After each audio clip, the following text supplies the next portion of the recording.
തട്ടുകട സ്റ്റൈലിൽ ഉണ്ടാക്കിയിരിക്കുന്ന നല്ല മൊരിഞ്ഞ് കാണുമ്പോൾ തന്നെ കഴിക്കാൻ തോന്നുന്ന ഒരു ചിക്കൻ ഫ്രൈഡ് റെസിപ്പിയാണിന്ന്.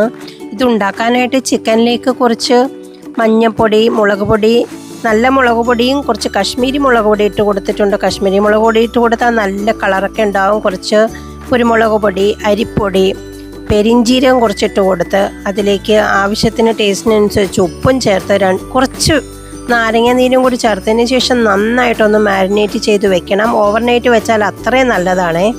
അല്ലെങ്കിൽ ഒരു 4-5 മണിക്കൂർ സമയം വെച്ചതിന് ശേഷം നല്ല വെളിച്ചെണ്ണയിൽ വേണം ഇതൊന്ന് വറുത്തെടുക്കാനായിട്ട്.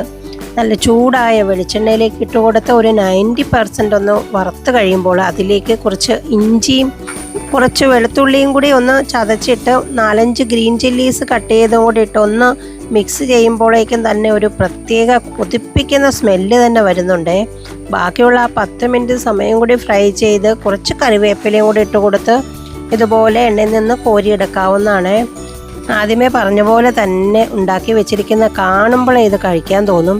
പെരിഞ്ചീരകവും അതുപോലെ ഇഞ്ചി, വെളുത്തുള്ളി എല്ലാം കൂടി ഇട്ട് ഫ്രൈ ചെയ്തപ്പോൾ ഒരു പ്രത്യേക സ്മെല്ല് തന്നെയാണ് ഇതിന് കേട്ടോ. അപ്പോൾ എല്ലാവരും ഇതൊന്ന് ട്രൈ ചെയ്ത് നോക്കുള്ളൂ. ഇത് ചപ്പാത്തിയുടെ കൂടെയും പൊറോട്ടയുടെ കൂടെയൊക്കെ കഴിക്കാൻ നല്ല ടേസ്റ്റാണ്. കുട്ടികൾക്കൊക്കെ ഒരുപാട് ഇഷ്ടമാവും. അപ്പോൾ എല്ലാവരും ഒന്ന് ട്രൈ ചെയ്ത് നോക്കുമല്ലേ. അതിനുശേഷം ചാനൽ സബ്സ്ക്രൈബ് ചെയ്യാനും വീഡിയോ ലൈക്ക് ചെയ്യാനും മറക്കേണ്ട കേട്ടോ.